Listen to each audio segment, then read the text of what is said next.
பிஸ்மில்லாஹிர் ரஹ்மானிர் ரஹீம். கண்ணியமிக்க உலமாக்களே, நமது கட்சியினுடைய அல்-அக்ஸா வட்டாரத்திலே போட்டிடுகின்ற வேட்பாளர் முன்னாள் நகரசபை உறுப்பினர் சகோதரர் ஜவாஹிர் அவர்கள் ஆதரித்து இடம்பெறுகின்ற இந்த கூட்டத்துக்கு தலைமை வகிக்கின்ற சகோதரர் ஜவாஹிர் அவர்களே, முன்னாள் நகர முதல்வர் அல்ஹாஜ் மதிப்புக்குரிய அஸ்வர் ஜேபி அவர்களே, எங்களுடைய கட்சியினுடைய கொள்கை பரப்பு செயலாளர் சகோதரர் அப்துல் அசீஸ் அவர்களே, எங்களுடைய மதிப்புக்குரிய ராசிக் ஹாஜியார் அவர்களே, அதே போன்று இங்கிருக்கின்ற ஏனைய பெரியவர்களே, நமது கட்சியோடு இணைந்து இந்த தேர்தல் களத்திலே ஸ்ரீலங்கா முஸ்லிம் காங்கிரஸும் இன்னும் 4 கட்சிகளும் ஒன்று சேர்ந்து இந்த தேர்தல் களத்தை நாங்கள் எதிர்கொண்டு கொண்டிருக்கிறோம். ஒரு பலமான ஒரு சபையை கட்டியெழுப்ப வேண்டும் என்பதற்காக அந்த வகையில் எம்மோடு இணைந்து இந்த தேர்தல் களத்திலே போட்டிடுகின்ற, அதாவது கங்காரோ சின்னத்திலே போட்டிடுகின்ற சகோதரர் வர்த்தகர் சக்கீல் ஹாஜியார் அவர்களே, எங்களுடைய சகோதரர் ஆயிஷா சகோதரர் மௌரூஃப் அவர்களே, அதே போன்று எங்களுடைய இன்னுமொரு வேட்பாளர் சகோதரர் இன்ஜினியர் ரியாஜ் அவர்களே, அதே போன்று இங்கிருக்கின்ற ஏனைய பெரியவர்களே, சகோதரர்களே, அன்வர் வட்டாரத்தினுடைய நமது கட்சியின் வேட்பாளர் சகோதரர் ரிஸ்வி சார் அவர்களே, எங்களுடைய கட்சியினுடைய உயர்குட உறுப்பினர் மதிப்புக்குரிய மும்தாஸ் மதனி உட்பட எல்லோரையும், ராசிக் ஹாஜர் உட்பட பலர் இருக்கிறார்கள், எல்லோரையும் விழித்தவனாக, அதே போன்று இந்த வட்டாரத்தினுடைய கட்சியினுடைய மத்திய குழு உறுப்பினர்களே, பெரியோர்களே, சகோதரர்களே, அன்புக்குரிய தாய்மார்களே, சகோதர வீராளர்களே, அஸ்ஸலாமு அலைக்கும் வரஹ்மத்துல்லாஹி வபரகாத்துஹு. உங்களுக்கு தெரியும், இந்த அல்-அக்ஸா வட்டாரம் எப்பொழுதுமே நமது வெற்றியிலே எல்லா காலங்களிலும் முழுமையான பங்களிப்பை தருகின்ற ஒரு வட்டாரம். கடந்த தேர்தலிலும் நீங்கள் சகோதரர் ஜவாஹிர் அவர்களுக்கு மிக அதிகமான வாக்குகளை கொடுத்து மிக பலமான போட்டிக்கு மத்தியிலும் அவரை நீங்கள் வெற்றி பெறச் செய்தீர்கள். ஆனால் இன்றைய தேர்தலிலே அவ்வாறான ஒரு போட்டி இல்லை. எங்களை பொறுத்த வகையிலே எதிர்கட்சிகளிலே அப்படி பலமான யாரும் அந்த வட்டாரத்திலே போட்டிடவும் இல்லை, அவர்கள் போட்டியார்கள் எதிர்பார்க்கவும் இல்லை. ஆகவே மிக இலகுவாக இந்த தேர்தல் களத்திலே எங்களால் வெற்றி கொள்ள முடியும். குறிப்பாக காத்தாங்குடி நகரசபை பொறுத்த வகையிலே எல்லா வட்டாரங்களிலுமே எதிர்கட்சி என்று சொல்லுகின்ற அளவுக்கு எந்த ஒரு கட்சியும் இல்லாத அளவு இன்று மக்கள் மத்தியிலிருந்து ஒரு மாற்றம் ஏற்பட்டிருக்கிறது. ஆகவே எம்மை எதிர்க்கின்ற வழக்கமாக தொடர்ச்சியாக எந்தவித காரணங்களும் இல்லாமல் என்னை எதிர்ப்பதையே தொழிலாக கொள்ளுகின்ற அந்த சகோதரர்களை நமது மக்கள் இன்று தேர்தல் களங்களில் இருந்து அவர்களை கொஞ்சம் ஒதுக்கி வைத்திருக்கிறார்கள். ஏனைய எல்லோரும் நாங்கள் ஒன்று சேர்ந்திருக்கிறோம். எங்களுக்கு இடையில் எந்த விதமான வேறுபாடும் இல்லை. நாங்கள் எல்லோரும் ஒன்றுபட்டு நமது பிரதேசத்தை கட்டி எழுப்ப வேண்டும் என்று தீர்மானித்திருக்கிறோம். ஆகவே அந்த வகையிலே கடந்த காலங்களில் உங்களுக்கு தெரியும், 2018ஆம் ஆண்டு தேர்தல் நாங்கள் வெற்றி பெற்றோம். காத்தாங்குடியுடைய 10 வட்டாரத்தங்களை நாங்கள் வெற்றி பெற்றோம். ஆனால் அல்லாஹ்வுடைய நாட்டத்தின் பிரகாரம் 19ஆம் ஆண்டிலேயே ஏப்ரல் அந்த ஈஸ்டர் குண்டு தாக்குதலிலே நமது பிரதேசம் மிகப்பெரிய சவால்களை எதிர்நோக்கியது. ஆளுநர் பதவியிலிருந்து நான் கூட ராஜினாமா செய்ய வேண்டிய நிலைமை ஏற்பட்டது. நான் அந்த குறுகிய காலத்துக்குள் நீங்கள் எங்களுக்கு வாக்களித்து ஒரு மாதம்தான் நான் அமைச்சராக இருந்தேன். கோடிக்கணக்கான ரூபாய்களை எல்லா வட்டாரங்களுக்கு நாங்கள் ஒதுக்கி கொடுத்தோம். ஆளுநராக சில மாதங்கள் தான் இருந்தோம். அந்த காலத்திலும் நிறைய நிதி ஒதுக்கீடுகளை பெற்றுக் கொடுத்தோம். அல்லாஹ்வுடைய நாட்டம் ஒரு வருடம் கூட எங்களால் அதிகாரத்தில் இருக்கவில்லை. நகரசபை தெரிவு செய்யப்பட்டு நாங்கள் அதிகாரத்தில் இல்லாமல் இருந்த போதும் எங்களால் முடிந்த பணிகளை செய்திருக்கிறோம். இப்பொழுது எங்களுடைய வேலைகளை நாங்கள் மீண்டும் ஆரம்பித்திருக்கிறோம். அப்போது நான் அமைச்சராக இருந்த போது ஒதுக்கிய நிதி ஒதுக்கீட்டுக்கான வீதி அபிவிருத்தி பணிகள் இப்பொழுது நடைபெற்றுக் கொண்டிருக்கிறது. இன்ஷா அல்லாஹ் இப்பொழுது கர்பலா வீதி, பாலமுனை வீதி, கடற்கரை வீதிகள் எல்லாம் இப்பொழுது டீன் வீதி, ALS மாவட்டத்தில் இப்பொழுது காப்பட் பண்ணப்பட்டு நான் இன்று காலை கூட ஜும்மா தொழுகைக்கு பின் எல்லாம் பிரதேசங்களையும் பார்வையிட்டு வந்தேன். அந்த வீதி எங்களுடைய மும்தாஸ் மோளை நான் எல்லாரும் பார்வையிட்டு வந்தோம். அநேகம் அந்த வேலை முடிவடைந்து விட்டு இன்ஷா அல்லாஹ் இன்னும் 2 மாதங்களுக்குள் இந்த வீதி இங்கிருக்கின்ற சென்ட்ரல் ரோட், அல்-அக்ஸா பள்ளி வீதி, சென்ட்ரல் ரோட், பூனச்சி முறையான வீதி, தக்வா வீதி, டிப்போ வீதி, இந்த ஃபைசல் வீதி, இந்த எல்லா வீதிகளும் ஆக கூடினது இனி 2-3 மாசம் தான். 3 மாசம் கூட என்றால் அவர் ஜூலைக்கு முந்தி முடித்தாக வேண்டும். 2 மாதங்களுக்குள் இன்ஷா அல்லாஹ் அல்-அக்ஸா வட்டாரத்தில் அல்ல, மொத்த புதிய காத்தாங்குடியிலேயே ஒரு வீதி கூட இருக்காது. அதற்கு மேலதிகமாகவும் இப்பொழுது நான் கடந்த வாரம் சில நிதிகளை பெற்று கிட்டத்தட்ட 10 கிலோமீட்டர் வீதிகளை இந்த வருடத்திற்குள் கிழக்கு மாகாண ஆளுநர் ஒத்துழைப்போடு இந்த நகர சபைக்குள்ளேயே 10 கிலோமீட்டர் வீதிகளை காப்பட் பண்ணுவதற்கு மீண்டும் உதவிகளை நாங்கள் பெற்றிருக்கிறோம். அந்த வேலைகளை இப்பொழுது நாங்கள் நேற்று ஆரம்பித்து இன்ஷா அல்லாஹ் அநேகமாக நாங்கள் திங்கட்கிழமை அதன் வேலைகளை நாங்கள் ஆரம்பிக்க இருக்கிறோம். இந்த வருட முடிவுக்குள் அந்த விதிகளையும் செய்ய வேண்டும். ஆகவே நாங்கள் எதிர்பார்க்கின்றோம் இன்ஷா அல்லாஹ் இந்த டிசம்பர் மாத முடிவதற்குள் காத்தாங்குடியிலே இருக்கிற மொத்த முழு வீதிகளும், காத்தாங்குடி நகர சபைக்குள் எந்த ஒரு வீதியும் வெறும் கான்கிரீட் ரோட்டாக கூட இருக்கக்கூடாது. எல்லா ரோட்டுகளும், டெலிகாம் ரோட், மெத்தைப்பள்ளி வீதி, கபரடி வீதி, எல்லா பிரதான வீதிகளும், ஊர் வீதியையும் பிரதான வீதி இணைக்கின்ற வீதிகள், ஏனைய உள்ளக வீதிகள் எல்லாவற்றையுமே காப்பட்டு ஒரு புதிய வீதியிலே இருக்கின்ற சகல பிரச்சனைகளை தீர்த்ததற்கு நாங்கள் தீர்மானித்திருக்கிறோம். அதே போன்று இன்ஷா அல்லாஹ் ஏனைய இருக்கின்ற சின்ன சின்ன பிரச்சனைகள் இருக்கிறது, அவற்றை தீர்ப்பது உரிய நடவடிக்கையை நாங்கள் மேற்கொள்வோம். ஆகவே இன்ஷா அல்லாஹ் எதிர்காலம் எங்களுடைய பிரசித்தை நாங்கள் பௌதிக வளங்களையும் பொருளாதாரத்தையும் கட்டியெழுப்பி எங்களுக்கு முன்னால் எடுக்கின்ற புதிய சவால்களுக்கு முகம் கொடுக்கிற வகையிலே இந்த மண்ணை நாங்கள் கட்டி எழுப்ப வேண்டும். அதற்காக நாங்கள் எதிர்வருகின்ற உள்ளூராட்சி மன்றத்திலே வெறும் 10 வட்டாரங்களை மாத்திரமல்ல, 10 வட்டாரங்களை ஸ்ரீலங்கா முஸ்லிம் காங்கிரஸ் வெல்லுகின்ற அதே நேரம் இந்த ஊரிலே இன்னும் போட்டியிடுகிற கட்சிகளில் 4 கட்சிகள் எங்களோடு சேர்ந்திருக்கிறார்கள். நீங்கள் எல்லோரும் விளங்கிக் கொள்ள வேண்டும்.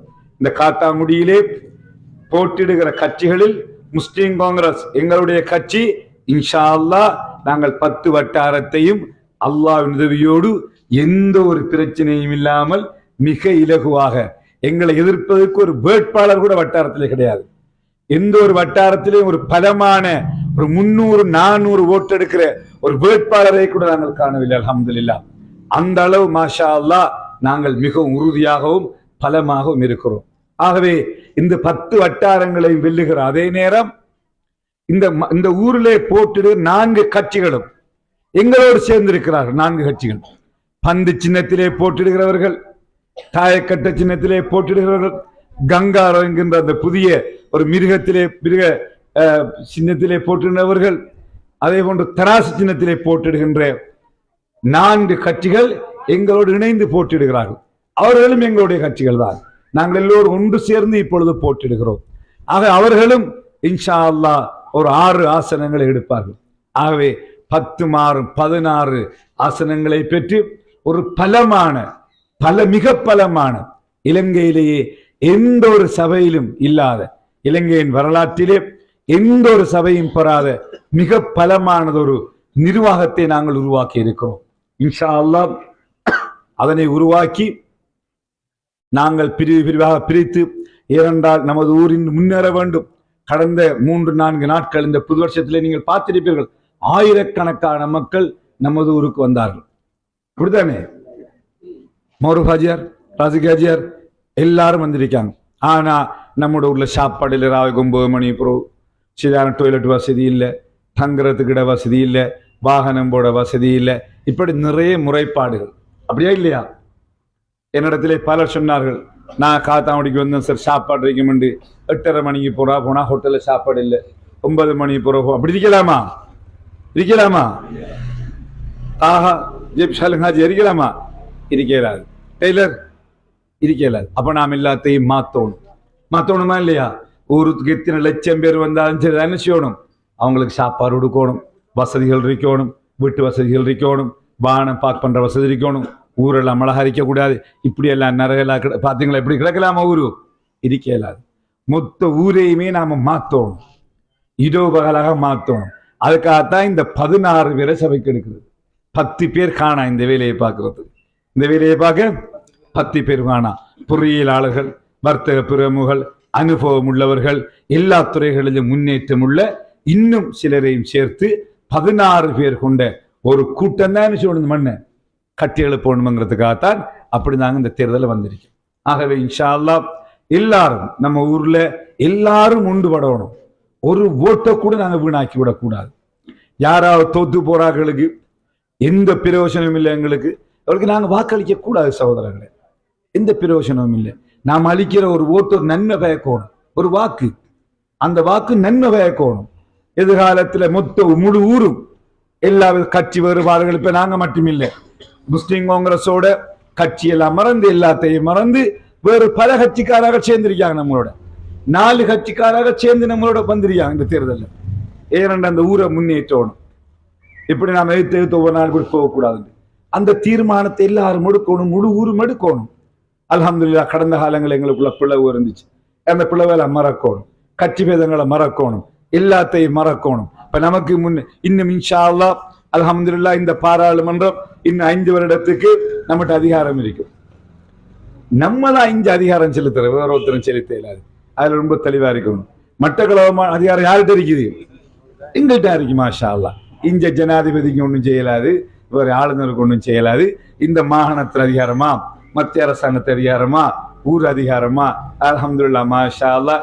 எங்களுக்கு தெரியும் எப்படி கொண்டு போறோம்னு தெரியும், எப்படி எடுக்கிறதுன்னு எங்களுக்கு தெரியும். யாரும் அதை எங்கள்கிட்ட படிச்சு தர வேண்டிய எந்த ஒரு அவசியமும் கிடையாது. யாரும் நாங்க ஆளுங்கட்சின்னு சொல்ல மேலாது. இங்க ஒன்றுமே செய்ய முடியாது, ஒரு கல்லையும் கொண்டு வைக்க முடியாது ஆளுங்கட்சிக்காரங்களால. மிக தெளிவாக சொல்லி வைக்க விரும்புறேன். என்பிபியா இருந்தாலும் சரிதான், வேற என்எஃப்ஜியா இருந்த எந்த கட்சியா இருந்தாலும் சரிதான், ஒரு செங்கல்ல கூட இந்த ஊர்ல கொண்டு வர முடியாது. நாங்க போற ரோட்டை பார்த்துட்டு போட்டோ எடுத்து போடத்தான் முடியும், வேற ஒன்றும் செய்ய முடியாது சகோதரர்களே. வருவாங்க, போட்டோ எடுப்பாங்க, மக்களோட பிரச்சனையை கேட்டுன்னு சொல்லுவாங்க, அவ்வளவுதான். அவங்களால் வேலை செய்ய முடியாது. ஆகவே நாங்க தான் இந்த வேலைகளை செய்யணும். ஆகவே நாம நம்முடைய பிரதேசத்தை கட்டி எழுப்பி ஆகணும். இன்றைக்கு நம்முடைய ஊர் முழு நாட்டிலே மிச்சம் ஒரு செல்வாக்கான ஒரு ஊர். அப்படித்தானே? எங்க போனாலும் காத்தாங்குடி காத்தாங்குடி ஒரு அப்படித்தான் வர. இன்னும் இல்லை, இன்னும் வர தொடங்கல. நாம இதுவரையிலேயும் நகர சபையால காத்தாங்குடிக்கு வாங்குற அழைப்பு விடையும் இல்லை. அப்படித்தானே? முதலாவது மலேசியாவுக்கு போனா ஒவ்வொரு நாளும் டிவியெல்லாம் வாங்க மலேசியா, கம் டு மலேசியாண்டு போயிட்டே இருப்பாங்க. நாம இன்னும் கூப்பிடல. ஏனென்றா கூப்பிடுறதுக்கு நாம இன்னும் ரெடியாக இல்லை. இப்படி ரோட்டை வச்சுட்டு கூப்பிடலாமா? இப்படி கூப்பிடலாமா? இந்த ரோட்டை வச்சு நம்ம ஊருக்கு வாங்க கூப்பிடலாமா? கூப்பிட இல்லாது. நாங்க முயற்சித்தோம். அல்லாவுடைய நாட்டம் அதிகாரம் இல்லாம போயிட்டு அந்த குண்டு வெடிப்பால ஒரு பாரிய விளைவுகளை நம்மளோட மண் சந்திச்சிச்சு. அல்லாஹ் தாலாவுடைய நாட்டம் அதையும் நாம ஒரு குறிப்பிட்ட நாட்களுக்குள்ளேயே மாற்றி ஒரு புதிய யுகத்தையே படைச்சு வச்சிருக்கோம். அவ இன்னும் இதை கட்டி எழுப்பணும், எல்லாரும் உண்டுபடணும். தாய்மார்கள், சகோதரர்கள், படிச்சார்கள், கல்விமான்கள் எல்லா வேறுபாட்டையும் மறக்கணும். இது அந்த கட்சி, இந்த கட்சி, அவரோட கோபம், இவரோட கோபம், இதெல்லாம் என்னோட கோபம், மெம்பரோட கோபம், முக்தாரோட கோபம், ஹமீத்னானோட கோபம், எங்க நம்முடைய ஹஜி பஷீர் ஹஜியரோட கோபம், மன்சூரோட கோபம் பாக்குற நேரமா இது அல்ல. எங்க நம்மளோட இஜாஸ் எங்க? அவரோட எங்க மட்டும் நிப்பாங்க. யாராவது எங்க இஜாஸ் சத்தம் இல்லாம அவரும் ஒரு வேட்பாளர். சரி, இன்ஷா அல்லாஹ் அல்லாஹ் அவரும் என்ன செய்வார்? நகர சபைக்கு மெம்பரா போவார். சரிதானே? ஆகவே இப்படி எல்லாரும் ஆக்களை கோவிச்சுட்டு வேற இதுல இது நாம எல்லாரும் ஒன்று சேரும். நம்ம எல்லாரும் காத்தாங்குடி ஆக்கள். நமக்கு நம்மட முன்னால் இருக்க வேண்டிய இந்த ஊர் அபிவிருத்தி, இந்த ஊர்ல முன்னேற்றம். அப்ப அதுக்கு நாம யாரும் எதிராக இருக்க இயலாது. நாம முழு பங்காளியாத்தான் அதுக்கு இருக்கணும் எல்லாரும். ஆகவே யாரு வந்தாலும் யாருக்கு நாங்க கோவிக்க தேவையில்லை. எல்லாரும் எங்களுடைய சகோதரர்கள். நாங்க யாரோட எந்த பிரச்சனையும் கிடையாது. ஆனா அவங்க யாராலையும், நான் நேற்று ஓட்டமாவடியில கூட மிக தெளிவாக சொன்னேன், இந்த மாவட்டத்துல அமைச்சர் அமீர் அலி கட்சி வெல்றதாலேயோ ஒரு சீட் வெல்றதாலேயோ ஒரு கல்ல கூட கொண்டு வர முடியாது. மிக தெளிவான அமைச்சர் அமீர் அலிக்கிறோ ஓட்டமாவடியில பகிரங்கமா சொன்ன விஷயம் தான் பொதுக்கூட்டத்தில். இந்த மாவட்டத்தை அதாவது எங்களுடைய கையெல்லாம் இருக்கு, அதை விளைவிக்கணும் எல்லாரும். ஆகவே இன்ஷா அல்லாஹ் எங்களுக்கு தெரியும் அபிவிருத்தி செய்யணும். நாங்க அபிவிருத்தி செய்வோம். எங்களுக்கு இந்த அதிகாரம் தேவை. 3 காத்தாங்குடி பிரச்சனை நான் நேற்று ஓட்டமாவட்ட மொத்த அதிகாரங்களுக்கு தேவை. இன்ஷா அல்லாஹ் ஏறாவூருடைய கூட்டம், இப்படி எல்லா இடங்களிலும் மாஷா அல்லாஹ் பெரிய ஒரு மாற்றம் ஏற்பட்டிருக்கிறது. இந்த மாவட்டம் முழுவதும் கடந்த பாராளுமன்ற தேர்தலுக்கு பிறகு முழு முஸ்லிம்களும் ஒன்றுபட்டிருக்காங்க. ஆக அந்த எல்லா ஒற்றுமையை ஒன்று சேர்த்து ஒரு பலமான ஒரு வெற்றியை நாங்கள் அடைய இந்த தேர்தலில் பலமான சக்தியா மாறணும். சகோதரர் ஜவாஹிர் மிக தன்னுடைய சொந்த செலவிலே நாங்கள் கொடுக்கிற நிதி உட்பட அதுக்கு மேலதிகமாகவும் மிக சிறப்பான செய்த ஒருவர்.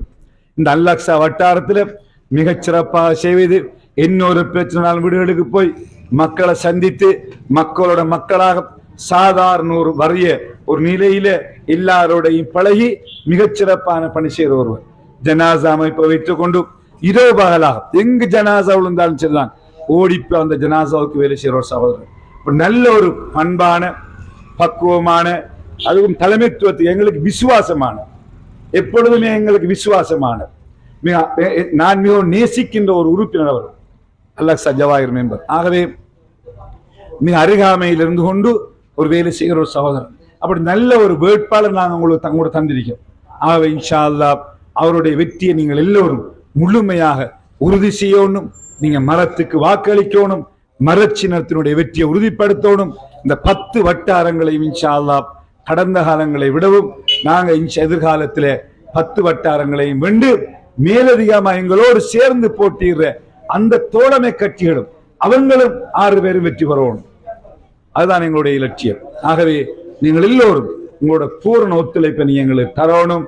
இன்ஷா அல்லாஹ் இந்த அல்-அக்ஸா வட்டாரத்தில் கடந்த காலங்களில் நாங்கள் முடிஞ்ச பணியை செஞ்சிருக்கோம். கல்விக்கு வீதி எல்லா வகையிலும் செஞ்சுக்கிறோம். இன்ஷா அல்லாஹ் எதிர்காலத்தில் இதைவிட வேகமாக அழகுபடுத்துறது, வீதி பிரச்சனை முடிக்கிறது, வடிகால் பிரச்சனைகளை முடிக்கிறது, குப்பை பிரச்சனைக்கு தீர்வு காண்றது, நகரம் சுத்தமாக இருக்கிறது முடிவு செய்யறது. ஆகவே 2வது அல்-அக்ஸா வட்டாரம் இந்த நாடு முழுக்க பேசுற அல்-அக்ஸா பள்ளிதான். பாகிஸ்தான் ஹை கமிஷனரே முன்னாள் கேட்டார், நான் அல்-அக்ஸா பள்ளியை பார்க்கணும், எனக்கு நான் நாளைக்கு வாரேன் நேற்று தொலைபேசி எடுத்து டைம் கேட்டார். அப்படி அந்த இதனுடைய அளவு மிக இப்பொழுது மரியாதையும் கௌரவம் முன்னேறி கொண்டிருக்கின்ற ஒரு பிரதேசம் அல்-அக்ஸா வட்டாரம். நீங்கள் முன்மாதிரியாக இருக்க வேண்டும். இந்த மண்ணில இருந்து இந்த வட்டாரத்தில இருந்து மர சின்னத்துக்கும் எங்களோடு இணைந்து போட்டிடுகின்ற அந்த 4 சின்னங்களை தவிர வேறு சின்னங்களுக்கு நீங்கள் வாக்களித்து விடக்கூடாது சகோதரர்கள். அதான் எங்களுக்கு தருகின்ற கௌரவம், அதுதான் எங்களுக்கு தருகின்ற உயர்ந்த கௌரவம். அதனை கொண்டுதான் நாங்கள் எதிர்காலத்திலே உங்களுடைய பிரசித்தை உங்களுடைய வட்டாரத்தை கட்டி எழுப்ப இருக்கிறோம். ஆகவே நல்ல சகோதரர் ஜவாஹிர் அவருடைய வெற்றிக்கு நீங்கள் எல்லோரும் முழுமையாக பங்களிக்க வேண்டும். நீங்கள் வீடு வீடாக போக வேண்டும். இன்னும் 2 வாரம் தான் 2 கிழமை தான் எலெக்ஷனுக்கு வீடு வீடா போகணும். எல்லாரும் சந்திக்கணும், காய்க்கணும், பேசணும். அவர் வந்தாரு போனாரு யாரும் பார்க்கப்படாது. இது நம்முடைய எலெக்ஷன். இந்த எலெக்ஷனுக்கு எல்லாரும் வீடு வீடா போகணும். நீங்க ஆக்களை சந்திக்கணும், எல்லாரையும் பேசி கதைச்சி. இது உங்களுடைய எலெக்ஷன், உங்களுடைய வட்டாரத்தை அழகுபடுத்துற எலெக்ஷன், உங்களோட வீட்டில் இருக்கிற பிரச்சனைகளை தீர்க்கிற எலெக்ஷன். வீட்டை விட்டு வெளியேறங்கினா ரோட்டு பிரச்சனை, கான் பிரச்சனை, தண்ணியோட பிரச்சனை, இதையெல்லாம் தீர்க்கிற எலெக்ஷன். இதை தீர்க்கிற ஒரு ஆள்கிட்ட நம்ம பாரம் கொடுக்கணும். தோல்வி அடைகிற வெற்றி பெற முடியாத ஆக்களுக்கு ஓட்டு போட்டு எந்த பிரயோஜனமும் இல்லை. இன்ஷா அல்லாஹ் நீங்க எல்லாரும் முற்றுகைப்படணும். உங்களுடைய வாக்குகளை நீங்க மரச்சின்னத்துக்கு அளிக்கணும் என்று கேட்டு உங்கள்கிட்ட இருந்து விடைபெறுகிறோம். நன்றி. அஸ்ஸலாமு அலைக்கும். மட்டக்களப்பு மாவட்ட